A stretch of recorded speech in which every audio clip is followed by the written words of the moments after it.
लग्नाचे दागिने म्हणजे श्रीमंत पेशवाई दागिने, नाशिकचे सुप्रसिद्ध सराफ मयूर अलंकार सराफ।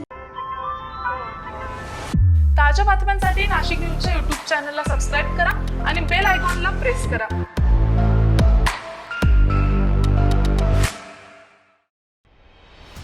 नाशिकच्या आनंदनगर परिसरात कौटुंबिक वादातून झालेल्या हल्ल्यात मायलेक जखमी झाल्याची घटना समोर आली आहे। पती पत्नीतील न्यायालयीन वादातून जावयानं सासूरवाडीत येत सासूवर दगडफेक करत शालकावर कोयत्यानं वार केल्याचा प्रकार घडलाय। या प्रकरणी अभिषेक रवींद्र कळमकर वय वर्ष 22 राहणार आनंदनगर यांनी दिलेल्या फिर्यादीवरून इंदिरानगर पोलीस ठाण्यामध्ये दीपक चौथे, नितीन दांगट हे दोघे राहणार श्रीरामपूर आणि सागर चव्हाण राहणार आडगाव याच्या विरोधात जीवे ठार मारण्याचा प्रयत्न केल्याचा गुन्हा दाखल करण्यात आलाय। तर माहितीनुसार संशयित दीपक चौथे हा फिर्यादीचा मेहुणा असून त्याचा पत्नीशी न्यायालयीन वाद सुरू आहे।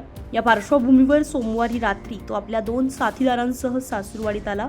यावेळी झालेल्या वादातून शिवीगाळ आणि दमदाटी करत त्यानं अभिषेकवर कोयत्यानं वार केलेत। दरम्यान मुलाच्या बचावासाठी धावलेल्या आईलाही मारहाण करून जखमी करण्यात आलंय।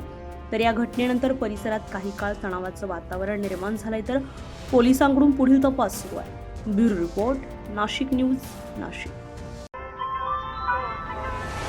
ताज्या बातम्यांसाठी नाशिक न्यूजच्या YouTube चॅनलला सबस्क्राईब करा आणि बेल आयकॉनला प्रेस करा।